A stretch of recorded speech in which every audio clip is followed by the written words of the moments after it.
The burgundy dress hung in my closet like a ghost of better times.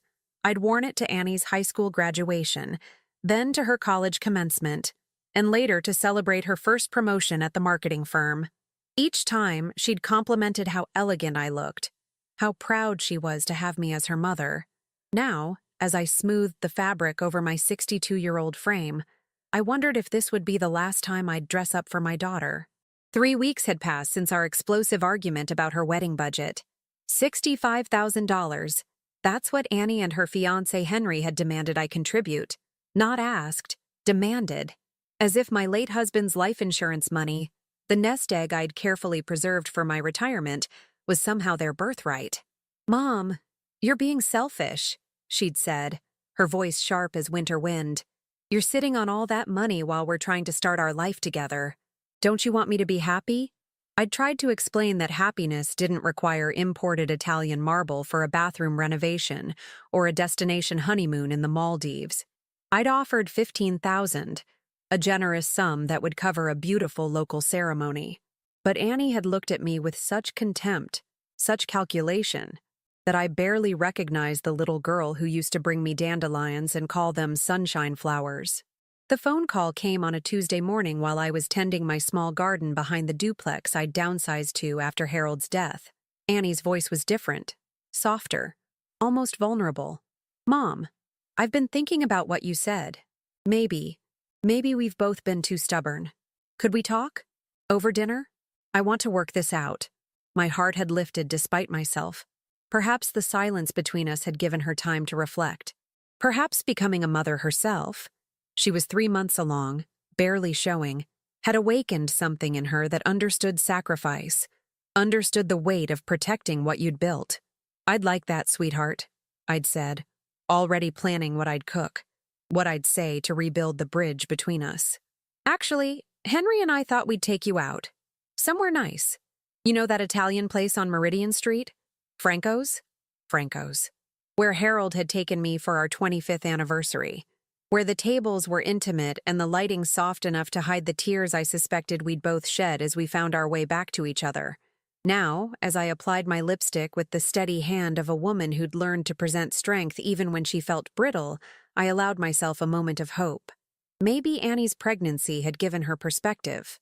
Maybe she'd realized that family meant more than extravagant weddings and social media-worthy celebrations. The drive to Franco's took me through the neighborhood where I'd raised Annie and her older brother Michael, past the elementary school where I'd volunteered in the library, past the park where I'd pushed her on swings until my arms ached, past the community center where I'd taught her to waltz before her first formal dance. Each landmark felt like a page in a book I wasn't sure I wanted to close. Franco's looked exactly as I remembered. Warm brick facade, window boxes overflowing with late autumn mums, the soft glow of candlelight visible through gauze curtains. I checked my watch. 6:30 exactly. Annie had always appreciated punctuality, a trait she'd inherited from her father. The hostess, a young woman with kind eyes, led me to a corner table where Annie was already seated. My daughter looked radiant in the way only pregnant women can. Her skin glowing, her dark hair falling in loose waves around her shoulders. She wore a designer dress I didn't recognize, something that probably cost more than I spent on groceries in 2 months. "Mom." She rose to embrace me, and for a moment, breathing in her familiar perfume, I felt the familiar surge of maternal love that had defined my life for 34 years. "You look beautiful, sweetheart." I meant it. Whatever our differences, whatever pain lay between us, she was still my daughter. "How are you feeling? Any morning sickness?" "Better now. The second trimester is supposed to be easier." She touched her belly with a gesture that was both protective and possessive. "Henry should be here any minute. He got held up at the office." Henry Smith, 36 years old, ambitious, charming when he wanted to be.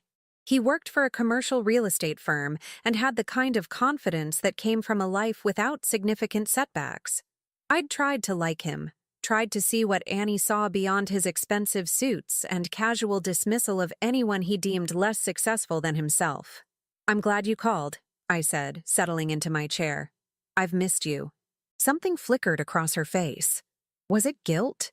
Regret? But before I could examine it further, Henry appeared at our table, not alone, but followed by 3 men in dark suits carrying briefcases. "Mrs. McKinney," Henry said, his smile too bright, too practiced. "Thank you for joining us." The men took seats around our small table, transforming our intimate dinner into what felt like a business meeting. My stomach tightened as I recognized the choreographed nature of their arrival. This wasn't coincidence. This was planned. "Annie," I said carefully, "who are these gentlemen?" "Mom, these are some colleagues of Henry's." Her voice was steady, but she wouldn't meet my eyes. "They have some paperwork they'd like you to look at." One of the men, silver-haired with the kind of predatory smile I'd learned to recognize in my years as a secretary at the law firm, leaned forward. "Mrs. McKinney? I'm Richard Kirk, Henry's attorney. We've prepared some documents that we believe will be beneficial for everyone involved." The words hung in the air like smoke. I felt the familiar tightness in my chest that I'd experienced 3 weeks ago when Annie had first made her demands. But this time, instead of anger, I felt something colder, something that had been building in the weeks of silence. "What kind of documents?" I asked, though I already knew this conversation would end badly. Henry cleared his throat. "It's really quite simple, Mrs. McKinney. We're asking you to sign a power of attorney that would allow us to manage your financial affairs. Given your age and the fact that you're living alone now, it just makes sense to have someone younger handling your investments, your property decisions." "My age?" I repeated quietly. "I'm 62, Henry. Not 92. "Of course," he said, his tone patronizing. "But you have to admit, these things are complex. Real estate markets, investment portfolios. It's not something you should have to worry about." I looked at Annie, waiting for her to speak, to explain, to show some sign that this ambush wasn't her idea. But she sat silent, her hands folded in her lap, her eyes fixed on the table. The attorney pushed a manila folder across the table. "If you could just sign here and initial there, we can get everything squared away tonight." I opened the folder, though I already knew what I'd find. Power of attorney documents that would give Henry and Annie control over my bank accounts, my house, my insurance policies, everything Harold and I had worked 40 years to build. "And if I don't sign?" I asked, my voice steady despite the earthquake happening in my chest. Annie finally looked up, and the expression in her eyes was one I'd never seen before. Cold, calculating, final. "Then you won't see your grandson grow up," she said simply. "It's your choice, Mom. But I think you should know that Henry and I have been talking to a lawyer about grandparents' rights. Apparently they're quite limited, especially when the grandparent has shown a pattern of being difficult." The restaurant seemed to fade around me. The soft jazz music, the clink of glasses, the murmur of other diners. It all became white noise. I stared at my daughter, this woman I'd carried for 9 months, nursed through childhood illnesses, celebrated through every milestone, and tried to understand when exactly she'd become a stranger. "I see," I said quietly. I reached into my purse, past my wallet, past my reading glasses, past the small photo of Annie and Michael that I'd carried for years. My fingers found my phone, and I scrolled through my contacts until I found the number I needed. "Mom?" Annie's voice had a note of uncertainty now. "What are you doing?" I pressed the call button and waited for the familiar voice to answer. "Hello, Michael. It's Mom. I need you to come to Franco's restaurant on Meridian Street. Now." "Yes, I know it's late. I know you have work in the morning. Just come." I ended the call and placed the phone carefully on the table beside the manila folder. "I think," I said, looking directly at Annie, "that before I sign anything, someone wants to say a few words." The silence that followed stretched like a taut wire.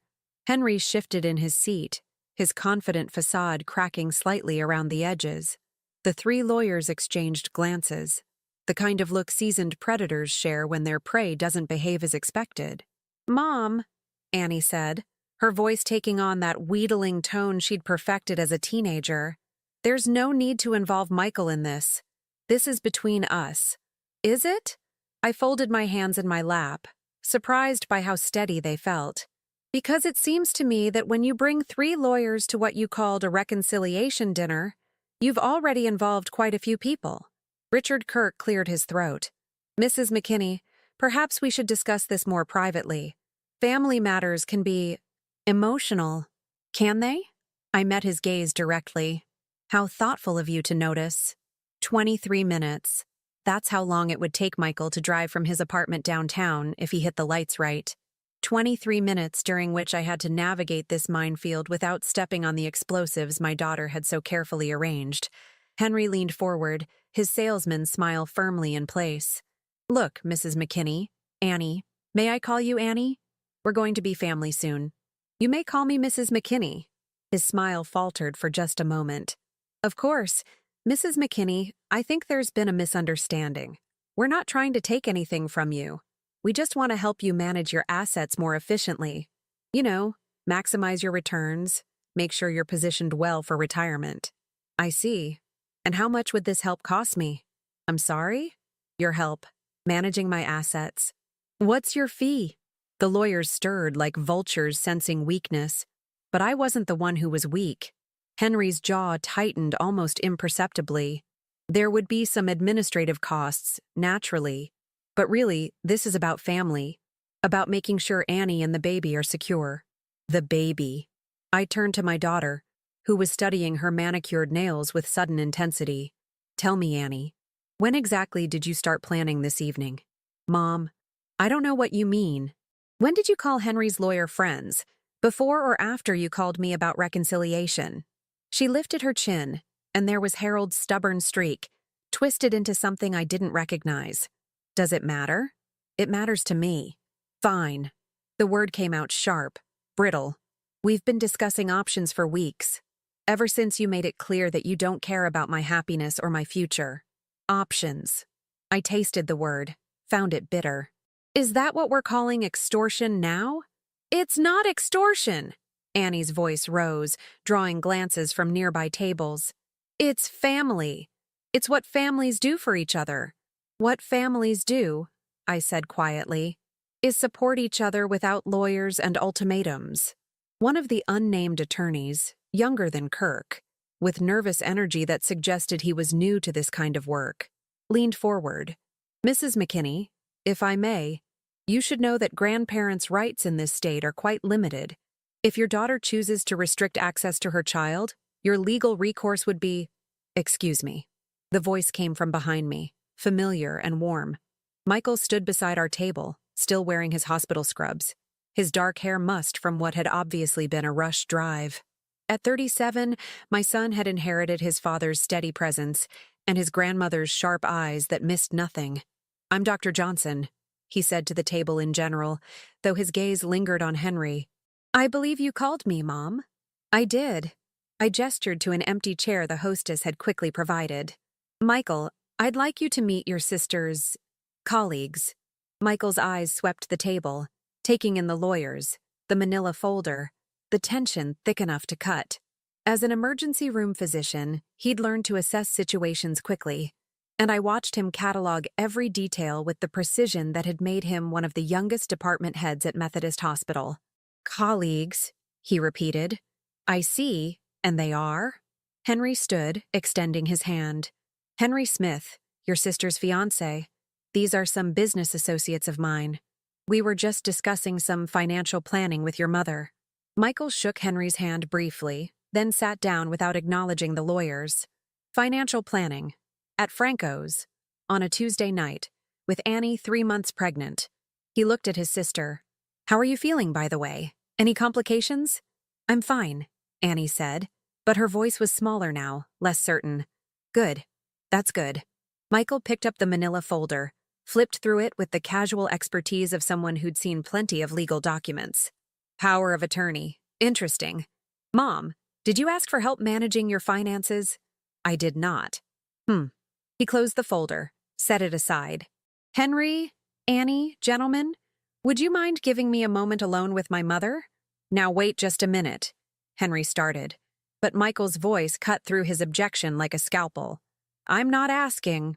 Something in my son's tone, the same authority he used when dealing with difficult patients or uncooperative family members in the ER, made the lawyers shift uncomfortably. Henry looked to Annie for support, but she was staring at her hands again. We'll be right over there. Richard Kirk said, gesturing toward the bar area. "Mrs. McKinney, please don't make any hasty decisions." After they'd moved away, Michael leaned forward, lowering his voice. "Mom, talk to me. What's really going on here?" For the first time that evening, I felt tears threaten. Not tears of sadness, but of relief, of recognition, of knowing that at least one of my children still saw me as a person rather than a resource to be managed.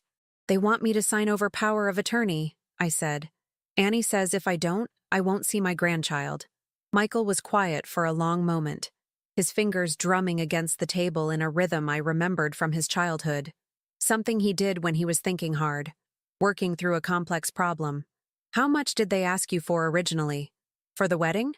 $65,000. He whistled low. "And you offered?" 15, which is generous. More than generous. He glanced toward the bar where Henry was gesticulating to the lawyers, probably explaining why this family meeting wasn't going according to plan. "Mom, I need to ask you something, and I need you to be completely honest with me." "Of course. Are you having any problems? Memory issues? Confusion? Anything that might make them think you need help managing your affairs?" I almost laughed, except nothing about this situation was funny. "Michael, last month I balanced my checkbook to the penny, renegotiated my car insurance to save $200 a year, and caught an error in my property tax assessment that saved me $800. Does that sound like someone who needs financial management?" "No, it doesn't." His jaw tightened in a way that reminded me of Harold when he was truly angry. Not the quick flash of irritation, but the deep, cold fury that came from witnessing genuine injustice. "It sounds like someone who taught her son how to manage money so well that he graduated medical school with minimal debt. You worked for that. I worked for it because you taught me the value of work. You showed me how to sacrifice for what matters." He looked toward Annie, who was watching us from across the restaurant with an expression I couldn't read. "What happened to her, Mom? When did she become this person?" It was the question I'd been asking myself for months, maybe years. When had my daughter's ambition curdled into entitlement? When had her dreams become demands? When had her love become conditional on what I could provide rather than who I was? "I don't know," I admitted. "Maybe I protected her too much. Maybe I made things too easy. Or maybe Henry happened to her."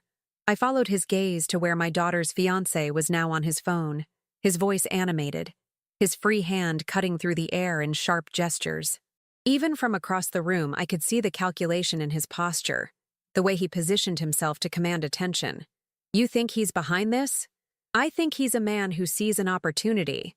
Michael reached across the table, covered my hand with his. "But I also think Annie is 34 years old and responsible for her own choices.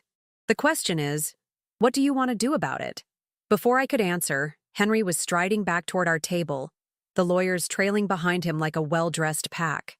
Annie followed more slowly, one hand pressed to her stomach in a gesture that was either protective or performative. I could no longer tell the difference. "I'm sorry to interrupt," Henry said, not sounding sorry at all. "But we do have a timeline we're working with. The wedding is in 3 months, and there are vendors who need deposits, venues that need to be secured." "Of course," I said, standing up slowly. "Timeline. How thoughtful of you to mention that." I picked up my purse, checking to make sure my phone was easily accessible. Around us, the restaurant hummed with the quiet conversations of couples sharing wine, families celebrating birthdays, friends catching up over pasta. Normal people living normal lives, unaware that at table 12, a family was being dissected with surgical precision. "I've made my decision," I said, loud enough for everyone to hear. Annie's face went very still. "And?" I smiled. The same smile I'd worn to PTA meetings when dealing with teachers who underestimated other people's children. The same smile I'd perfected during 40 years of marriage to a man who occasionally tested my patience, but never my loyalty. "I'll sign," I said. The relief that washed over Henry's face was almost comical. Richard Kirk actually smiled. Even Annie seemed to relax, her shoulders dropping slightly. "But first," I continued, reaching for my phone, "there's someone else who wants to say a few words." I scrolled through my contacts until I found the number I'd added just 2 weeks ago, a precaution I'd taken after Annie's first ultimatum. when a mother's intuition had whispered that this reconciliation dinner might be anything but reconciling. "Louise?" I said when the familiar voice answered. "It's Annie McKinney. Yes, I know it's late. Could you come to Franco's restaurant on Meridian Street? Bring the documents we discussed." Henry's expression shifted from relief to confusion to something approaching alarm. "Who is Louise?" I set the phone down carefully, noting how the simple act of making a call could change the entire energy of a room. The lawyers were whispering among themselves now, and Annie was looking between Henry and me with growing unease. "Louise Qualls," I said pleasantly. "My attorney." The silence that followed was different from before, heavier, more dangerous. Richard Kirk's predatory smile had vanished entirely, replaced by the sharp focus of a hunter who'd suddenly realized he might be the one being hunted. "Your attorney," Henry repeated slowly. "When did you hire an attorney?" "The same day you started asking my neighbors about my mental state," I replied, watching his face carefully. "Did you really think Mrs. Anderson wouldn't mention that a nice young man had stopped by asking whether I'd been acting strangely lately? Whether I'd been forgetting things? Making poor decisions?" Annie's face went pale. "Mom, we never—" "You never what, sweetheart? Never had Henry drive through my neighborhood, taking pictures of my house? Never had him chat with my mailman about whether I'd been paying my bills on time?" I kept my voice conversational, almost maternal. "Never had his friend from the real estate office pull comps on my property to see what it might sell for?" Michael leaned back in his chair, and I could see him putting the pieces together with the rapid assessment skills that made him good at his job. "Jesus, Annie, how long have you been planning this?" "It's not what you think," she said, but her voice lacked conviction. "Isn't it?" I opened my purse and pulled out a small manila envelope, because I think it's exactly what it looks like. A systematic attempt to establish grounds for claiming I'm incompetent to manage my own affairs. I spread the contents of the envelope across the table. Photographs Henry had taken of my house, printed emails between him and a private investigator, copies of inquiries he'd made about my medical records, my banking habits, my daily routines. "Louise has been very thorough," I explained as the lawyers examined the documents with growing discomfort. "It's amazing what people will tell a private investigator, isn't it? Especially when that investigator looks like someone's sweet grandmother." The youngest lawyer, the nervous one, was actually sweating now. "Mrs. McKinney, I think there may have been some misunderstanding about our client's intentions." "Oh, I understand the intentions perfectly." I gathered the papers back into a neat stack. "The question is whether you gentlemen understood what you were being asked to participate in." Louise arrived exactly 12 minutes later, striding through Franco's with the purposeful energy of a woman who'd spent 30 years practicing family law and had seen every variation of human greed and manipulation. At 70, she was small and silver-haired, with the kind of sharp intelligence that made opposing counsel underestimate her at their own peril. "Annie," she said warmly, settling into the chair Michael had procured. "And this must be your daughter." The contrast was immediate and devastating. Where I had been isolated at this table, surrounded by predators, Louise's presence shifted the balance entirely. Suddenly, Henry and his lawyers were outnumbered by people who actually understood the law. "Gentlemen," Louise said, surveying the group with the clinical assessment of a surgeon examining a particularly interesting tumor, "I believe you have some documents you'd like Mrs. McKinney to sign?" Richard Kirk cleared his throat. "This is really a family matter, Ms. Qualls, Louise Qualls, of Qualls, Peterson and Associates. And you're quite right. This is a family matter, which is why I'm here to ensure that Mrs. McKinney's family relationships aren't being exploited for financial gain." She opened her own briefcase, removing a thick folder. "Now, before we discuss any power of attorney arrangements, I think you should see what Mrs. McKinney has already put in place." The papers she spread across the table were pristine, official, bearing the seal of the county courthouse. As Henry leaned forward to read them, I watched his face change from confusion to understanding to something approaching panic. "Irrevocable trust," Louise explained conversationally. "Established 2 weeks ago. Mrs. McKinney's assets, her house, her investment accounts, her life insurance policies, have all been transferred to the Annie McKinney Family Trust." "That's—" Henry started, then stopped. his legal knowledge apparently insufficient for the situation he found himself in. "That's what, dear?" Louise asked sweetly. "The trust," Annie said slowly, reading over Henry's shoulder. "It says the beneficiaries are your children," I finished, "both born and unborn, with Michael as the trustee until they reach the age of 25. The implications hit Henry like a physical blow. I could see him calculating, recalculating, trying to find an angle that would still give him access to the money he'd been counting on. "But what about the wedding?" he demanded. "What about our expenses?" "What about them?" Louise asked. "The trust provides for educational expenses, medical care, and reasonable living costs for the beneficiaries. I don't see how an Italian marble bathroom renovation qualifies as any of those things." "This is ridiculous," Henry said, his composure finally cracking. "Annie, tell them. Tell them we had an agreement." "Did you?" Michael asked his sister quietly. "Did you have an agreement, or did you have demands backed by threats?" Annie looked around the table, at Henry's angry face, at the lawyers who were already calculating how to distance themselves from this mess, at Michael's disappointed expression, at Louise's professional calm. Finally, her gaze settled on me. "I'm pregnant," she said, as if that explained everything. "We need security. We need to know our child will be provided for." "Your child will be provided for," I said gently. "Better than you can imagine. The trust will pay for the finest education, the best medical care, every opportunity a grandparent could want to give. But Henry won't have access to a penny of it." "You can't do this," Henry said, his voice rising. "Annie is your daughter. You can't cut her out of your will over a wedding." "I'm not cutting her out of anything," I replied. "I'm protecting her inheritance from you." Louise smiled, the kind of smile that had probably terrified opposing counsel for 3 decades. "Mr. Smith, perhaps you'd like to call your own attorney? Because I think you might need some independent legal advice about the implications of what we've discovered about your premarital investigation of your fiancé's mother." The threat hung in the air like smoke. Henry looked to Richard Kirk for support, but the older lawyer was already gathering his papers. "I think," Kirk said carefully, "that we may have been operating under some misunderstandings about the nature of this situation. Perhaps it would be best if we postponed any document signing until everyone has had time to consult with their respective counsel." "Excellent idea," Louise agreed. "Mrs. McKinney, shall we go? I think you've accomplished what you came here to do."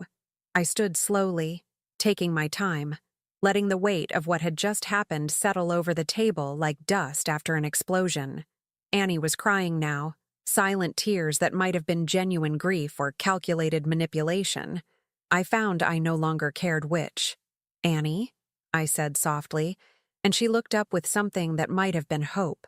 "When you're ready to have a real conversation about this baby, about your future, about what family actually means, call me, but call me alone." I turned to Henry, who was staring at the trust documents as if he could change their contents through sheer force of will. "As for you," I said, my voice carrying the authority of a woman who had spent 62 years learning how to recognize predators, "stay away from my family, stay away from my house. And if I hear you've made one more inquiry about my competency or my finances, Louise and I will have a very different kind of conversation about harassment and elder abuse." Michael stood as well, pulling money from his wallet to cover whatever drinks had been ordered. "Annie," he said to his sister, "you're welcome at my place if you need somewhere to think. But you come alone, and you leave the financial scheming at the door." As we walked toward the exit, I could hear Henry's voice rising behind us, arguing with the lawyers, with Annie, with anyone who would listen about fairness and rights and the unfairness of it all. The sound followed us out into the cool evening air, where it was absorbed by the vast indifference of the universe. "How do you feel?" Louise asked as we stood on the sidewalk outside Franco's. I considered the question carefully. Inside the restaurant, my daughter was probably trying to salvage her relationship with a man who had seen her primarily as a pathway to easy money. Inside, Henry was learning that there were still women in the world who couldn't be intimidated or manipulated into surrendering what they'd built. "Free," I said finally. "For the first time in months, I feel free." Louise nodded approvingly. "Good. Now comes the hard part." "Which is?" deciding what you want to build with that freedom. 3 weeks later, I stood in my kitchen making coffee for two, watching the morning sun paint geometric patterns across the linoleum floor Harold and I had installed 23 years ago. The house felt different now, not empty, but peaceful. There was a distinction I was only beginning to understand. The doorbell rang at exactly 9 o'clock. I'd come to appreciate punctuality even more since Franco's, since I'd learned the value of people who said what they meant and did what they promised. "Right on time," I said, opening the door to find Janet Waters holding a covered casserole dish and wearing the kind of smile that suggested she had news to share. "I brought my grandmother's cornbread," Janet said, settling into the kitchen chair that had become hers over the past weeks. "And I heard something interesting at the grocery store yesterday." Janet had appeared in my life like a small miracle disguised as a coincidence. 2 days after the dinner at Franco's, she'd knocked on my door introducing herself as my new neighbor, a recent widow who downsized to the duplex next door after 45 years in the house where she'd raised 4 children. At 67, Janet was trim and energetic, with silver hair she wore in a practical bob and the kind of direct gaze that suggested she'd seen enough of life to know what mattered and what didn't. More importantly, she had a gift for listening without judgment and a complete immunity to other people's drama. "What kind of interesting?" I asked, pouring coffee into the mugs we'd picked out together at the antique store downtown, part of what Janet called my reclaiming project. "Henry Smith was at the bank yesterday," she said, accepting her mug with the satisfied expression of someone who enjoyed a good story. "Apparently, he was quite upset about some accounts being frozen." I sat down across from her, noting how natural this felt. Having someone to share coffee with, someone who understood that gossip could be a form of justice when it exposed the right truths to the right people. "Frozen accounts?" "Seems his business partner discovered some irregularities in their escrow account. Something about client deposits being used for personal expenses." Janet's eyes sparkled with the particular pleasure that came from watching karma work with efficient precision. "Word is, he might be facing some professional difficulties." I absorbed this information with the careful neutrality I'd perfected over the past month. Since Franco's, I'd learned that revenge was most satisfying when it was served by someone other than yourself, when the universe simply adjusted itself to reflect the natural consequences of poor choices. "And Annie?" I asked, though I wasn't sure I wanted to hear the answer. "Shopping for wedding dresses at the outlets in Greenville. Apparently, the Italian marble bathroom renovation has been postponed indefinitely." We sat in comfortable silence for a moment, drinking our coffee and listening to the sounds of our neighborhood coming alive. Children walking to school, cars starting, the familiar rhythm of ordinary life continuing despite the small dramas that occasionally disrupted it. "Have you heard from Michael?" Janet asked. "Yesterday. He said Annie called him, asking if he thought she was making a mistake." I set down my mug carefully.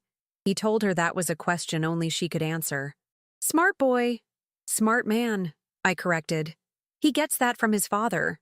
The phone rang, and I felt the familiar tightness in my chest that had become my body's automatic response to unexpected calls.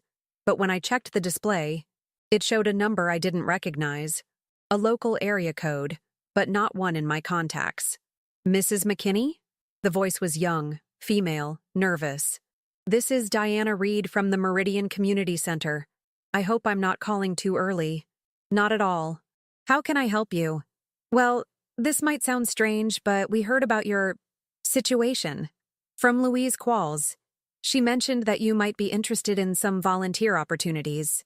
I looked at Janet, who was listening with the polite attention of someone who'd learned that other people's phone calls often contained interesting information. "What kind of opportunities?" "We have a program for seniors who are dealing with financial exploitation. People whose families or caregivers are trying to take advantage of them. Louise thought you might be uniquely qualified to help." The irony wasn't lost on me, that my own family crisis might become the foundation for helping others navigate similar treacheries. But there was something appealing about the idea, something that felt like turning poison into medicine. "Tell me more," I said. For the next 20 minutes, Diana explained the program. Seniors helping seniors, sharing strategies for recognizing manipulation, resources for legal protection, emotional support for those who'd been betrayed by the people they'd trusted most. It was part support group, part advocacy organization, part early warning system for a community that was increasingly targeted by sophisticated scammers, both professional and familial. "We meet Tuesday evenings at 7, Diana concluded. "Very informal, coffee and conversation mostly.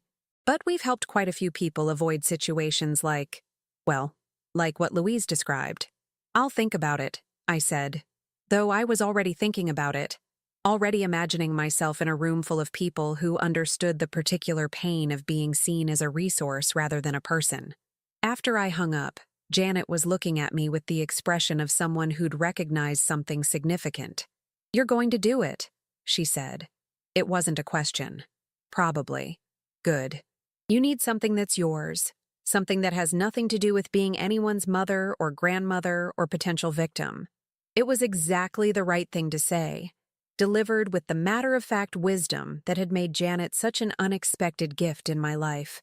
She understood transformation not as a dramatic reinvention, but as a gradual reclaiming of space that had always belonged to you. The afternoon brought another call, this one from Michael. "Mom, I wanted to give you a heads up. Annie's been asking questions about the trust, specifically about whether there are any ways to modify it. And I told her that irrevocable means irrevocable, but she seems to think there might be loopholes. She mentioned something about undue influence, about Louise pressuring you into decisions you might not have made otherwise." I felt a familiar stirring of anger, but it was different now, cleaner, more focused. Not the helpless rage of someone being attacked, but the purposeful irritation of someone whose boundaries were being tested. "Let me guess," I said. "Henry's idea?" "Probably. But Mom, she's the one making the calls. She's the one who chose to pursue this." I know. And I did know, finally and completely. Annie was an adult who'd made adult choices, and those choices had consequences that extended beyond wedding budgets and bathroom renovations. "There's something else," Michael said carefully. "She asked if I thought you'd change your mind if she ended the engagement. What did you tell her?" I told her that decisions motivated by money rarely lead to happiness, but that her relationship with Henry wasn't really my business. He paused. "I also told her that if she wanted to repair things with you, it would have to start with an honest conversation about what she'd done and why she'd done it." And she hung up on me. I absorbed this information with the same calm acceptance I'd brought to every revelation of the past month. Each piece of evidence that Annie had chosen Henry, chosen money, chosen manipulation over family, simply confirmed what I already knew, that my daughter had become someone I didn't recognize, and that protecting myself from her choices was not cruelty, but necessity. "Michael," I said, "I want you to know that whatever happens with Annie, it doesn't change anything between us. You're a good man and a good son, and I'm proud of the life you've built. Mom," his voice was thick with emotion, "I keep thinking I should be able to fix this somehow. Mediate. Find some middle ground. Some things can't be fixed, sweetheart. Some things can only be accepted." After we hung up, I walked through my house slowly, looking at it with new eyes. The living room where Annie had played with dolls and later brought boyfriends for my approval. The kitchen where I'd taught her to make pie crust, and where she'd later announced her engagement to Henry. The hallway lined with family photos that suddenly seemed like documentation of a story that had ended. But endings, I was learning, were also beginnings. Tomorrow I would call Diana Reed and volunteer for the community center program. Next week, Janet and I were driving to Nashville to visit the museum she'd wanted to see since her husband died. Next month, Louise and I were meeting to discuss starting a financial literacy program for women my age who'd never managed money independently. The future stretched ahead of me like an uncharted road, and for the first time in years, I was genuinely curious about where it might lead. There would be other dinners, other conversations, other opportunities to choose dignity over desperation, wisdom over wishful thinking. The burgundy dress still hung in my closet, but I was already imagining other clothes, other occasions, other versions of myself I had yet to discover. The woman who'd walked into Franco's 3 weeks ago had been someone's victim. The woman who'd walked out was something much more dangerous to people like Henry Smith. She was someone who could not be moved. 6 months after Franco's, I stood in the community center's main hall, watching 12 women and 3 men arrange folding chairs in a circle. At 72, Maxine Mikulski moved with the purposeful energy of someone who'd spent her retirement years discovering that age was just another challenge to overcome. Rosa Pratt Kelly, barely 60, but carrying the exhaustion of someone who'd been fighting her son's gambling addiction for years, carefully placed tissues on the small table in the center of our circle, a practical gesture that acknowledged the tears that often accompanied our Tuesday evening meetings. "Annie's here early tonight," Janet murmured, settling into the chair beside mine. She'd started attending the meetings 3 weeks after I did, claiming she wanted to learn how to spot the warning signs of financial exploitation. What she'd really wanted was to support me. But Janet had a gift for making practical altruism seem like mere curiosity. I followed her gaze to where a new woman sat uncertainly near the door, clutching a purse like a shield. She was perhaps 55, well-dressed in the careful way of someone who'd once had money and was now learning to dress on a budget. Her hair was perfectly styled, but I could see the telltale signs of stress in the way she held her shoulders, the slight tremor in her hands. "First time," I said, recognizing the particular brand of shell-shocked dignity that accompanied people to their first meeting. "I'll talk to her after." The past 6 months had taught me that there were as many ways to be financially exploited as there were families willing to rationalize theft as love. I'd heard stories that made Annie's demands seem almost quaint. Children who'd forged their parents' signatures on reverse mortgages, grandchildren who'd used their grandparents' credit cards to fund drug habits, spouses who'd systematically emptied joint accounts while their partners struggled with illness. But I'd also witnessed recoveries that proved the human capacity for rebuilding was far stronger than the capacity for destruction. Louise had become something of a legend in our group, having helped 17 people establish protective trusts, prosecute 2 cases of elder abuse, and recover nearly $200,000 in stolen assets. "Good evening, everyone," I said, calling the meeting to order with the natural authority I'd discovered in myself over the past months. "For our newcomers, I'm Annie McKinney, and this is our weekly gathering for people who've experienced financial exploitation by family members." The words still carried a sting, but it was the clean pain of a healing wound rather than the infected agony of a fresh betrayal. I'd learned to own my story, to tell it without shame, to use it as a tool for helping others recognize their own worth. "Tonight, we're going to talk about what comes after," I continued. "After you've protected yourself, after you've set boundaries, after you've stopped the immediate threat, what comes next?" It was a question I could finally answer with authority, because I'd lived it.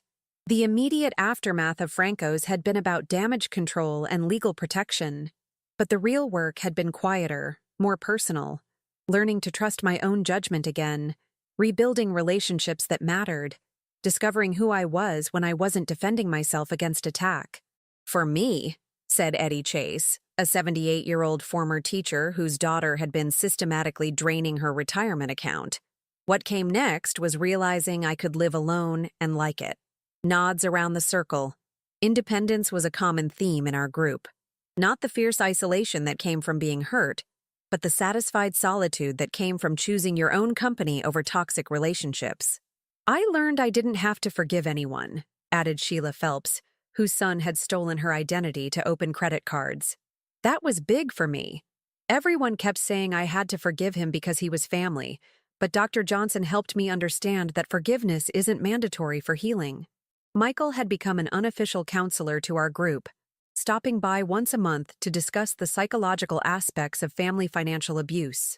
His insights had helped me understand that my guilt over Annie wasn't maternal failure. It was a normal response to an abnormal situation. "What about you, Annie?" asked Carolyn Franklin, the newest regular in our group. "What came after for you?" I considered the question, looking around the circle at faces that had become familiar, dear even. These people had seen me cry, rage, doubt myself, and gradually find my footing again. They'd earned an honest answer. "Purpose," I said finally. "For 40 years, my purpose was being a wife and mother.